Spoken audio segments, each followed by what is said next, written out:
저희 오늘 일본에서 바로 출발을 해주셔서 오신 저희 시미즈 대표님을 좀 모실 건데요. 시미즈 대표님은 일본 NPO 법인의 자살 대책 지원센터 라이프 링크의 대표이십니다. 시미즈 대표님 큰 박수로 맞이해 주세요.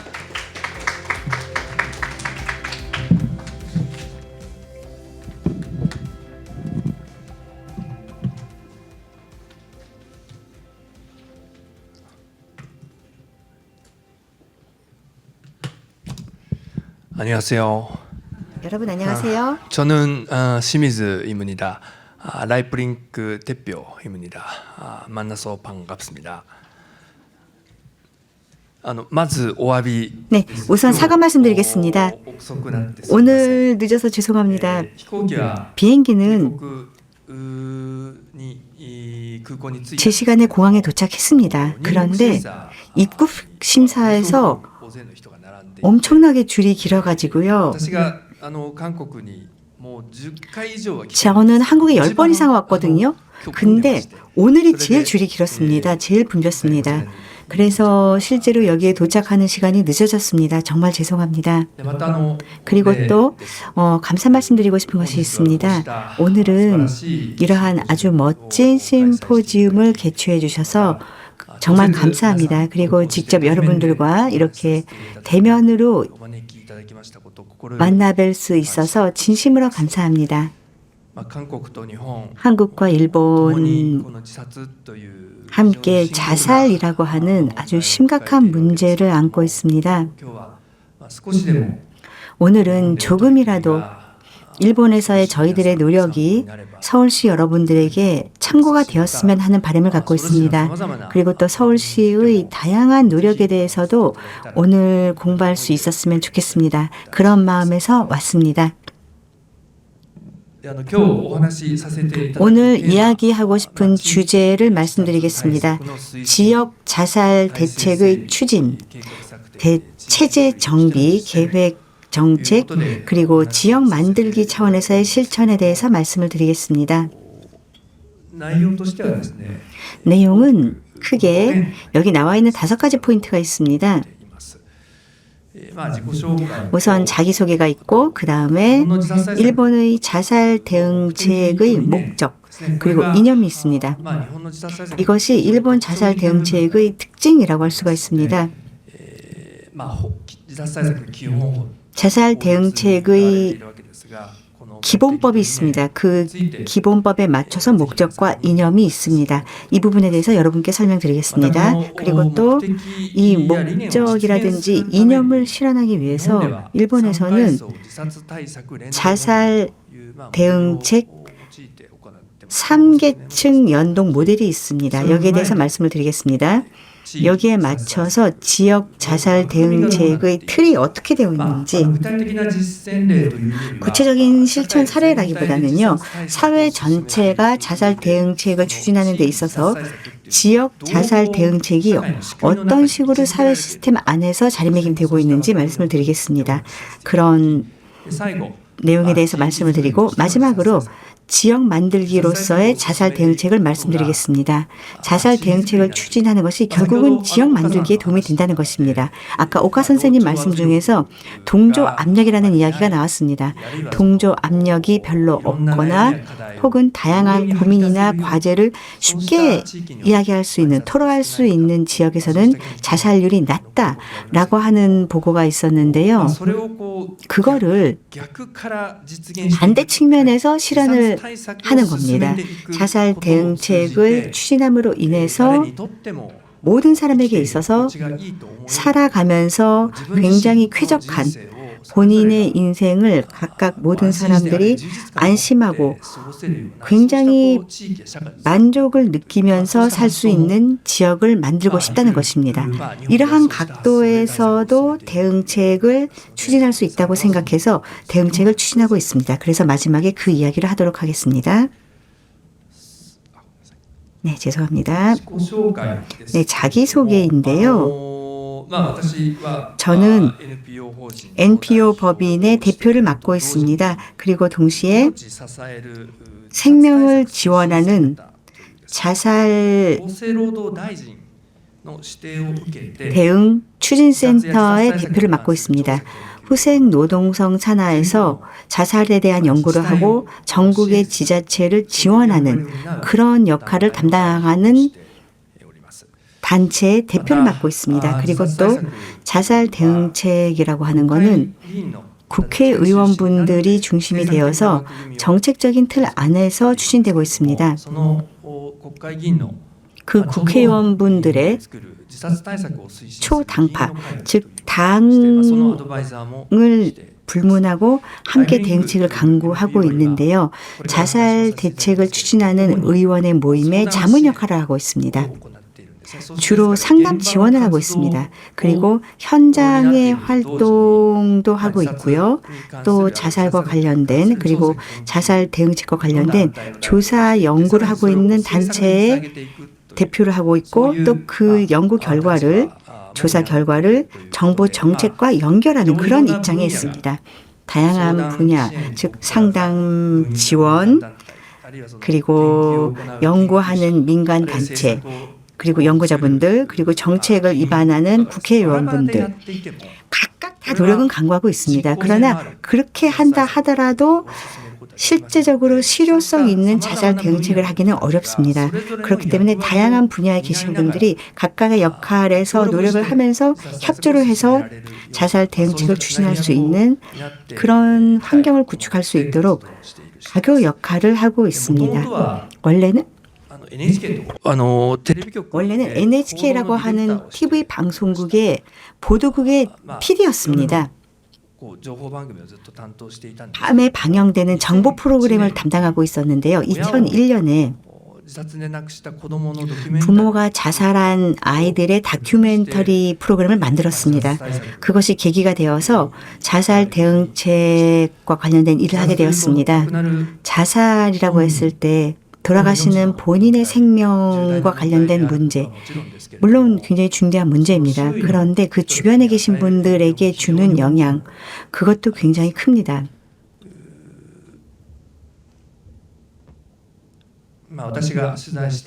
제가 취재했었던 아이들, 고등학생 또는 대학생이었는데요. 그 자살하신 분들의 자제분들, 부모가 자살한 건 혹시 나 때문이 아닐까. 내가 그 전날 밤에 아빠가 밥을 먹자고 했는데 아니야, 나 공부해야 돼 라고 거절을 했기 때문에 아빠가 그 다음날 돌아가시지 않았나.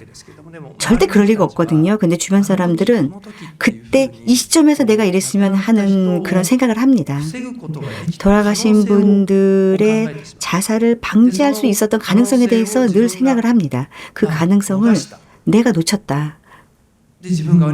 내가 나빴다. 내가 잘못했다. 내가 자살을 막지 못했다. 아, 내가 잘못하지 않았나라고 주변에 있는 사람들은 생각을 합니다. 게다가 그거를 계속 짊어지고 살아가는 겁니다. 그렇기 때문에 자살 대응책이라고 하는 거는 돌아가신 분들의 생명을 지키는 것 플러스 그 주변에 있는 사람들의 생활이나 인생을 지켜야 되는 그러한 대응책이라고 생각을 합니다. 지난해 국제자살예방학회에서 링거 활동상이라고 하는 것을 받았습니다. 일본의 이러한 노력에 대해서 평가를 받았고 국제적으로도 감사하게도 이렇게 좋은 평가를 받을 수가 있었습니다. 그때 마지막으로 썼는데요. 원래 제 자신이 일본 사회에 대해서 굉장히 답답함, 살기 어렵다는 걸 느꼈었습니다. 그래서 일본의 고등학교를 1년밖에 안 다녔습니다. 다니기 싫어가지고요. 학교를 못 다니게 돼서 저는 고등학교는 1년밖에 못 다녔습니다. 중퇴를 했습니다. 그야말로 아까 오카 선생님이 말씀하신 내용, 동조 압력, 이렇게 하지 않으면 안 된다. 혹은 이렇게 하면 안 된다. 게다가 제가 납득하지 않은 그러한 가치 기준을 강요받아서 거기에 대해서 반대 의견을 표명하는 것도 허용되지 않는 위에서 꽉 눌러버리면은 아무것도 못하는 그러한 분위기가 제가 고등학교 다닐 때 있었습니다. 물론 일본 사회는 지금도 그러한 분위기가 남아 있습니다. 그런 식으로 내가 납득하지 않은 가치를 강요받는 것에 못 버텨가지고요. 일본의 고등학교 그만뒀습니다. 그 다음에 이제 미국을 갔는데요. 일단 일본 사회를 한번 뛰쳐나갔습니다. 제가 도망갔습니다. 그런 경험이 저한테는 있습니다. 근데 어른이 된 다음에 TV 방송국에서 PD를 하면서 일하는 가운데 사회와 직면할 수 있는 힘을 조금씩 키울 수 있었습니다. 그래서 나는 도망을 갔기 때문에 살아남았거든요. 근데 과거에 저와 똑같이 힘들다, 답답하다라고 하는 것을 느낀 아이들이 도망가지 못하고 일본 사회에 남아있는 경우가 많습니다. 저는 감사하게도 도망갈 수 있었어요. 그래서 어른이 된 다음에 다시 돌아올 수 있었습니다. 이제 돌아왔으니까 이제는 도망가지 않고 일본 사회와 직면하면서 그 누구도 자살에 몰리지 않는 그런 사회를 만들고자 다양한 활동을 하고 있습니다.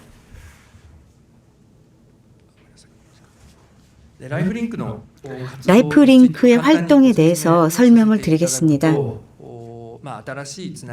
새로운 연결고리가 새로운 해결책을 창출시킨다라는 측면에서 2004년부터 시작을 했습니다. 새로운 연결고리는 아까 민간의 상담 지원을 하는 민간 단체와 연구자와 그리고 또 정책 위반자, 국회의원들, 다양한 플레이어가 있는데 각자 움직이는 것이 아니라 필요한 연결고리를 유연하게 형성해야 됩니다. 그것이 결과적으로 현장에 필요한 힘이 됩니다. 해결을 할 수 있는 힘으로 연결이 됩니다. 그렇기 때문에 라이프링크를 출범시켰을 때부터 어쨌거나 다양한 분야의 사람들, 다양한 관계자를 필요에 맞춰서 연결을 시키는 그런 역할을 하고자 생각을 합니다. 그렇게 해서 활동을 시작한 겁니다. 라이프링크는 라이프랑 링크입니다. 생명, 라이프를 지키기 위해서 링크시키는 겁니다. 링크됨으로 인해서 생명을 지키자라고 하는 취지에서 만든 명칭입니다. 그것이 라이프 링크입니다. 상담 사업을 하고 있습니다. 전화, 채팅, 메일을 통해서 상담을 받고 있습니다. 전화는 24시간 365일 무료로 하고 있고 매달 약 4,000명이 상담을 해주십니다. 그중에 80% 이상이 자살하고 싶은 마음을 갖고 있는 사람들입니다.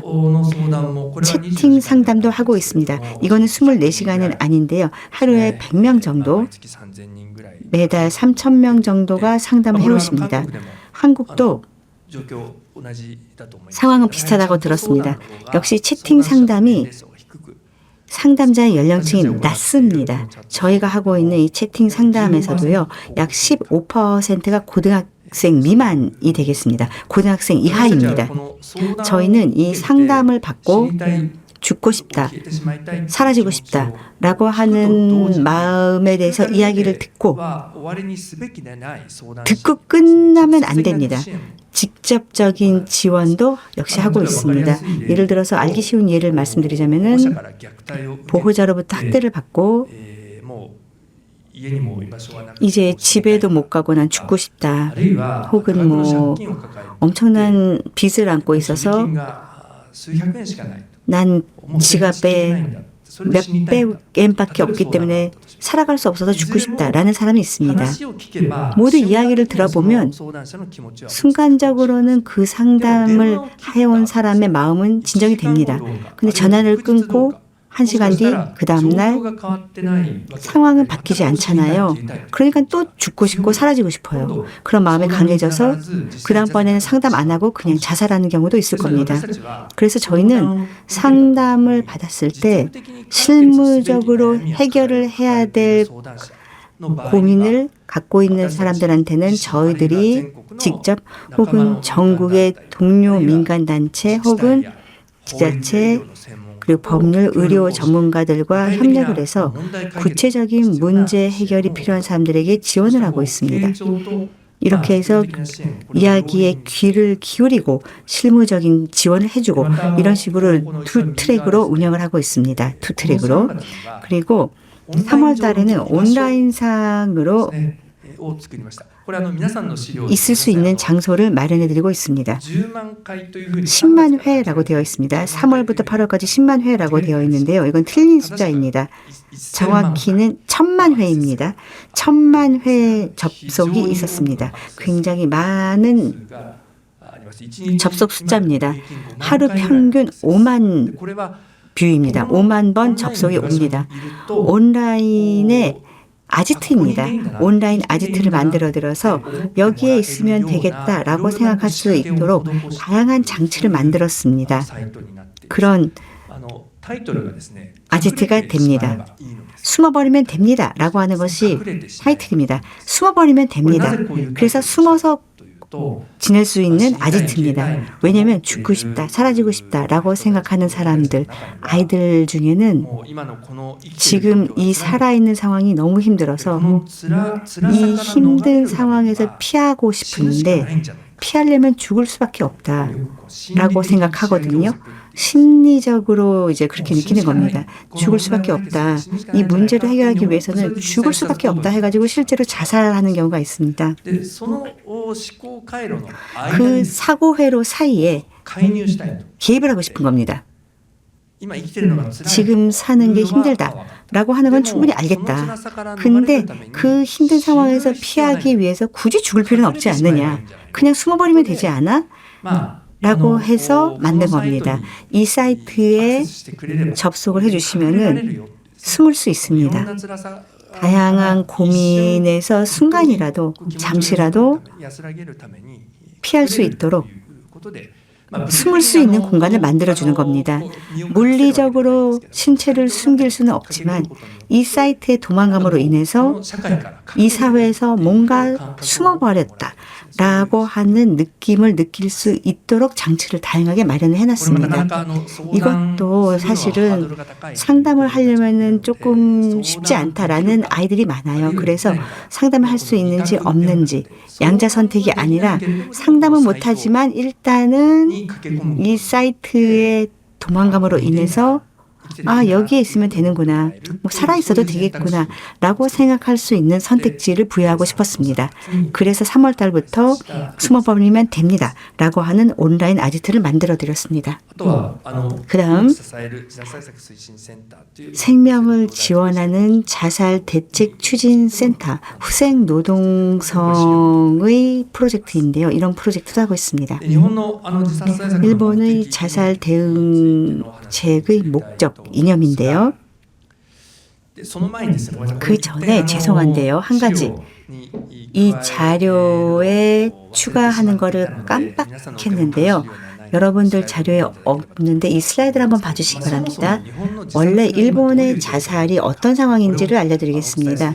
그거를 먼저 말씀드릴 필요가 있어서 비행기 안에서 슬라이드 하나 추가했습니다. 지금 보고 계시는 거는 일본의 자살 사망률의 추이입니다.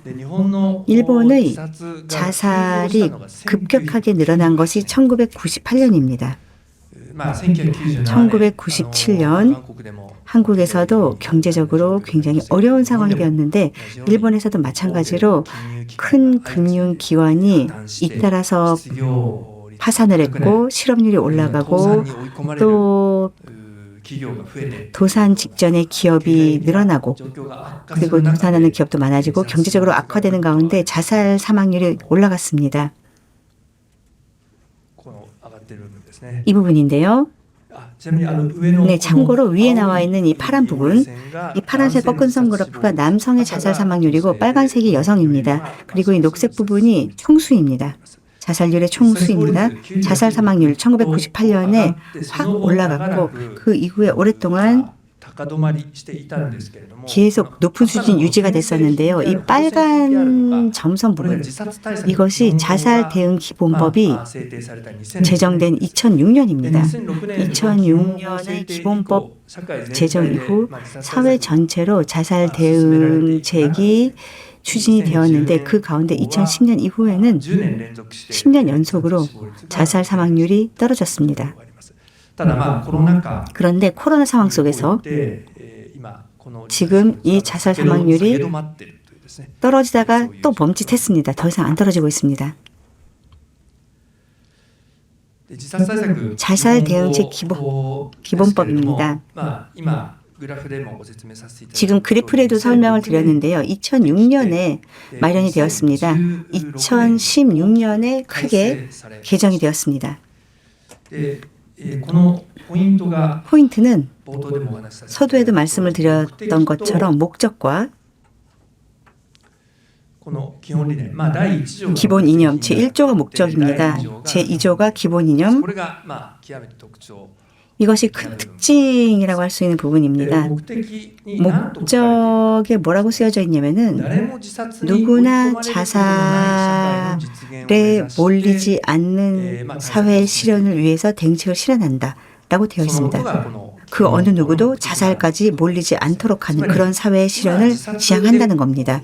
지금 자살을 하고 싶고 죽고 싶다, 사라지고 싶다라고 하는 사람들을 지원하는 것에 멈추지 않고 남겨진 가족들을 지원하는 것에 멈추지 않고 사회 전체가 그 어느 누구도 자살에 몰리지 않도록 하는 그런 사회를 실현한다는 것입니다. 사회 형성으로서 자살 대응책을 강구한다는 것이 이 목적에 명기가 되어 있습니다. 그리고 제2조 기본 이념인데요. 자살 대응책은 살아가는 것에 대한 포괄적인 지원으로서 실시되지 않으면 안 됩니다. 사회적인 노력으로서 사회적인 프로젝트로서 실시되어야 한다는 것입니다. 그리고 더 나아가서는 자살 대응책은 보험, 의료, 복지, 교육, 노동 그리고 기타 관련 시책과 유기적인 연결고리가 있어야 되고 종합적으로 실시되지 않으면 안 된다라고 하는 것도 명기가 되어 있습니다. 어떤 특정 분야, 예를 들어서 정신과 의료 분야라든지 혹은 생활이 어려운 사람들을 지원하는 분야라든지 각각의 분야, 각각 대응책을 하면 된다가 아닙니다. 각각의 분야에서 해야 할 일을 하는 것은 물론 당연히 해야 하고 그것을 연결을 시켜서 연동시켜서 사회 형성을 위해서 노력한다. 라는 것이 이 기본법의 기본 이념으로 명기가 되어 있습니다. 이 중에서요, 지금 시간이 조금 별로 없기 때문에 좀 생략하겠는데요. 자살 대응책의 목적이나 이념을 그러면 어떤 식으로 실현을 해 나가야 되느냐라고 하는 측면인데, 그래서 일본에서 하고 있는 것이 3레벨 모델 자살 대응 연동 모델입니다. 3계층이라고 되어 있는데요. 자살 대응책을 3가지 레벨로 나누어서 생각을 하는 겁니다. 3레벨이라고 하는 것이 뭐냐면요. 일단 삶에 대한 지원입니다. 개개인의 과제 해결을 위한 지원을 하고 자살을 생각하는 사람들의 마음을 배려하고 이야기를 들어주는 겁니다. 퍼스널 케어가 되겠죠. 이 퍼스널 케어 레벨을 충실히 하기 위해서는 지역 연계 차원 이것을 충실하게 하지 않으면 안 됩니다. 자살 때문에 고민하고 있는 사람, 자살을 고민하는 사람들은 대부분 복수의 고민이나 그런 문제를 안고 있습니다. 생활이 어렵고 취직이 안 되고 가족이랑도 불화가 있고 정신적으로 힘들고 그래서 죽고 싶고 사라지고 싶고 그렇게 되면은 그 사람을 지원하기 위해서는 의료만 가지고는 안 되죠. 복지만 가지고도 안 되죠. 혹은 일자리를 찾아주는 것만으로도 해결이 안 됩니다. 이러한 복수의 지원 대응책 그리고 복수의 지원 대응책을 제공할 수 있는 상담기관이라든지 혹은 지자체의 각 부처가 제대로 연동이 되어서 협력해서 지원해 주지 않으면 안 됩니다. 그렇기 때문에 퍼스널 지원을 충실하게 하기 위해서는 지역 연계의 틀이 확실하게 형성이 되어야만 합니다. 그리고 지역의 연계의 틀을 확실하게 하기 위해서는 이것을 전국 각지에서 지역의 연계를 추진하기 위해서는 사회 제도로서 제대로 지원을 해줄 수 있어야만 합니다. 안 그러면 어떤 지역에서는 별로 열심히 하지 않으니까 잘 안 되고 한 지역에서는 굉장히 열심히 하는 사람이 있어서 잘 되고 그러면 안 되죠. 모든 사람이 자살에 내몰리지 않기 위해서는 전국 어느 지역에서도 일정 수준 이상의 자살 대응책이 이루어져야만 합니다. 그렇게 되기 위해서는 사회 제도로 만들어야만 합니다. 그렇기 때문에 이 세 개의 레벨, 각각의 노력을 강화한다는 것뿐만이 아니라 이 세 가지를 확실하게 연동시켜줘야만 합니다. 사회 제도를 현장에 대한 내용을 무시하고 사회 제도를 만들어도 결코 효과적인 제도가 되지는 않습니다. 그렇기 때문에 현장에서 어떤 일이 일어나고 있는지, 어떤 고민이나 과제를 갖고 있는지, 그리고 어떠한 다양한 조합의 고민이 존재하는지, 여기에 입각해서 그러면 누구를 연결하면 되는지, 그리고 어떤 지원 대응책이나 연동이 필요한지, 그러면 필요한 협력 관계를 어떤 틀 안에서 만들어줘야 되는지, 전국의 다양한 지역에서 어떻게 해야 되는지 각각의 차원에서 연계를 강화하고 각각의 레벨을 유기적으로 연동시켜야 된다라고 썼는데요. 종횡무진하면서 함께 협력을 해야 된다는 것입니다. 사회 제도의 레벨은 자살 대응책에서는 자살 대책 기본법이 가장 핵심이 됩니다. 지역 연계에서는 지역 자살 대책 계획이 각각의 지역에 있어서의 연동의 협력의 근거가 됩니다. 이 지역의 자살 대책 계획이라고 하는 것은 자살 대응책 기본법 안에서 모든 각 지역 광역자치단체가 있는데요. 47개 있습니다. 이 47개의 지자체 그리고 기초자치단체는 1,700개 있습니다.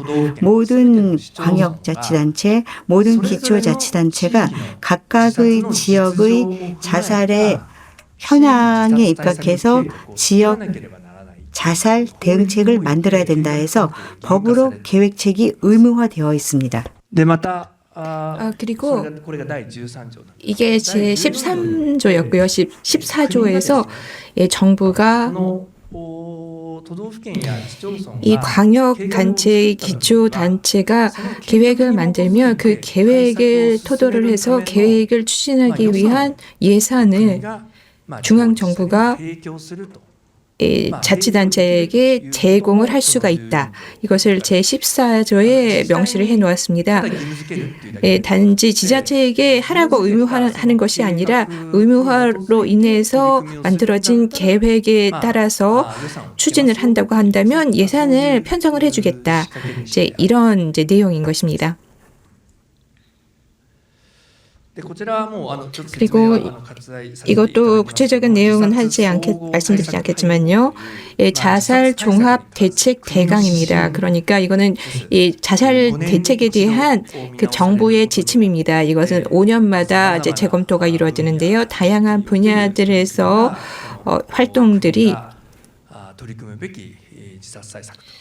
활동들을 가지고 정부가 이것이 자살 대책이라고 자리매김을 하고 있습니다. 그래서 이거를 토대로 해서 각 지자체에서 계획을 책정하게 됩니다.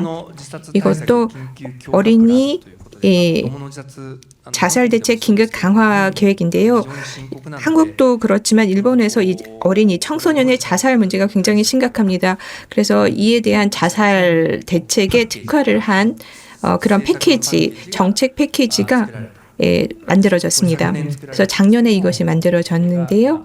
이것이 지금 관계 성청들이 연계를 해서 실행이 되고 있는 단계입니다. 이 부분은 구체적인 이야기는 오늘은 생략을 하겠습니다. 그래서 이 청소년 자살 대책 강화 계획인데요. 앞서서도 말씀드린 것처럼 이것은 이 자살 대책 기본법에 따라서 모든 지자체들이 이 계획을 만들어야 됩니다. 이것이 의무화가 되어 있는데요. 근데 그냥 만들면 끝인 게 아니라 어떤 내용으로 이것을 만들어내야 되는가, 그 가이드라인도 제시가 되어 있습니다. 앞서서 계획에 토대를 해서 지자체가 대책을 추진을 할 때는 예산을 중앙정부가 편성을 해준다, 이런 말씀을 드렸었는데요. 중앙정부가 예산을 이제 주는 것은 가이드라인에 의해서 만들어진 계획에 대해서만 제공을 해주는 것입니다. 지자체가 그냥 자기가 맘대로 만들어도 그 내용을 보고 평가를 해서 예산이 편성이 될지 안 될지가 결정이 됩니다. 그러니까 가이드라인을 토대로 해서 만들어진 계획에 대해서만 예산이 편성이 된다는 것을 강조를 하고 있습니다. 이 내용의 이제 특징을 좀 말씀을 드리겠는데요. 이 가이드라인도 이 43페이지나 됩니다. 그래서 굉장히 세부적인 그런 내용들이 규정이 되어 있는데요. 이 가장 특징적인 부분이 이 행정의 리더가 책임자가 된다라고 하는 부분입니다. 그러니까 이 자살 대책 체제를 만들 때는 광역 지자체의 지사라던가 기초단체의 단체장, 이런 사람들이 중심이 되어서 체제를 정비를 하라는 그런 내용이 이 계획 안에서 강조가 되고 있습니다. 그리고 이때는 생명을 지원하는 자살 대책 추진 본부라고 하는 등의, 그러니까 자살 대책 체제라고 하는 것은 생명을 지키는 것이다. 그런 것을 이 명칭으로부터도 알 수 있도록 하는 얘기입니다. 그래서 이렇게 좀 더 생명과 연관이 된 그런 우리들이 일을 한다, 이것을 좀 더 알 수 있는 명칭을 보리라고 되어 있습니다. 그리고 행정 책임자가 자살 대책의 중심 인물이 됨으로써 다양한 부서들이 연계를 하기가 쉬워집니다. 반대로 예를 들어서 복지라든가 보건이라든가 의료, 그 부문의 책임자가 예를 들어서 보건 부장이라든가 복지 부장이라든가 이런 사람들이 이제 책임자가 되게 되면 다른 부서 사람들이 협력을 해주기가 좀 어려워질 수가 있습니다. 협력을 받기가 어려울 수가 있기 때문에 행정 책임자가, 행정의 그 리더가 책임자가 되어서 이런 체제를 정비를 하는 것이 바람직하다라고 강조가 되어 있습니다. 이것도 이제 청내의 구체적인 이제 사례인 거죠. 이런 식으로 만들면 좋다, 이런 이제 제안이 이 안내서에 가이드라인에 나와 있습니다. 그래서 이 부분도 넘어가고요. 그래서 이제 마지막 부분입니다. 그래서 지역 만들기로서의 자살 대책에 대해서 말씀드리겠습니다. 라이프링크가 실시를 한 그 자살 실태 조사가 있습니다. 그러니까 자살로 생명을 잃으신 500명을 대상으로 해서 그 유족분들을 대상으로 해서 설문조사를 해서 왜 돌아가신 분이 그런 상황에 내몰렸는지, 그러니까 자살까지 이르게 된 프로세스를 조사를 한 것입니다. 그 상황을 봤을 때 자살로 이제 목숨을 잃으신 분들은 평균적으로 한 4개 정도의 고민거리를 안고 있었습니다. 그래서 평균적으로 4개 정도, 그러니까 고민거리라든가 과제들이 복합적으로 작용을 해서 자살에 이르게 된 것입니다. 그리고 또 직업이라든가 그런 상황에 따라서 자살까지 내몰리게 되는 프로세스가 어떤 규칙성이 있다, 패턴이 있다는 것도 파악이 되었습니다. 그래서 오늘은 시간이 없기 때문에 자세한 설명은 생략을 하겠습니다. 그러니까 중요한 것은 여러 가지 복합적인 문제가 있어서 이것이 조합이 됐을 때 자살까지 이르게 된 것입니다. 이게 전체적인 상황입니다. 자살의 배경에 있는 것들, 70개 이상이 되는 이런 문제들, 고민거리들이 있었다는 것을 이 조사를 통해서 파악을 했는데요. 이런 과제들 하나하나에 대해서 이미 다양한 대책들이 마련이 되어 있습니다. 굉장히 많은 대책들이 시행이 되고 있습니다. 그런데 이렇게 시행이 되고는 있지만 이 각각의 그런 대책들이 다 제각각입니다. 자살이라는 것은 복합적인 그런 요인들이 연쇄가 되어서 발생을 하는 것입니다. 그런데 대책들은 다 점입니다. 점. 하나하나 다 떨어져 있습니다. 그렇기 때문에 프로세스를 통해서 결국 자살까지 이르게 되는 그 과정에 있어서는 대응을 충분히 할 수가 없는 것이죠. 그래서 점과 점, 이 점과 점을 다 연결을 해서 선으로 만들어야지 됩니다. 대책도 이렇게 프로세스로 진행이 되어야 되는 것입니다. 그래서 이러한 다양한 분야의 연계, 이 선이 많이 만들어지게 된다면 결국 이것이 겹쳐지면서 면이 될 수가 있겠죠. 이 면이라고 하는 것이 지역의 세이프티넷, 사회 안전망이 되는 것입니다. 여기 또 넘어가겠습니다. 이 세이프티네트, 사회 안전망에 들어가게 되는 관여하게 되는 여러 분야의 전문가들 또 민간 상담 기관이라든가 전문가들이 여기에 관여를 하게 될수록 이 사회 안전망은 점점 더 커질 수가 있겠죠. 그리고 동시에 이런 사람들의 연계가 더욱 심화될수록 이 사회 안전망의 그 그물이 점점 더 좁아질 수가 있게 됩니다. 더 촘촘해집니다. 그래서 아무리 많은 과제 또 고민거리가 있는 사람이라고 하더라도 지역사회의 어딘가에서 또 어떤 사람을 만나게 되면 거기를부터 시작을 해서 필요로 하고 있는 다양한 지원책이라던가 대응책을 받을 수 있게 됩니다. 그러한 기능적인 지역의 사회 안전망을 자살 대책을 통해서 효과적이고 포괄적으로 구축을 할 수 있다고 저는 생각을 하고 있습니다. 그래서 20년 전에는 라이프링크를 제가 처음 시작을 했던 20년 전에는 아마 그럴 것이다 라고 하는 생각을 가지고 활동을 시작을 했는데요. 20년 동안 활동을 하는 가운데 확신으로 이것이 바뀌었습니다. 새로운 연계를, 링크를 현장의 니즈에 맞춰서 만든다면 지금까지 없었던 새로운 해결 능력이 창출이 될 수가 있고 이것을 확산을 시킴으로써 결국 그것이 지역의 사회 안전망 그리고 사회적인 사회 안전망으로 이어질 수가 있다고 생각을 합니다. 그래서 사회 대책이라 말로 정말 마을 만들기, 사회 만들기에 정말 절호의 정말 기회라고 생각을 합니다. 상당히 좀 시간이 부족해서 충분히 제가 설명을 드렸는지는 모르겠습니다만 제 설명은 이것으로 마치도록 하겠습니다. 감사합니다.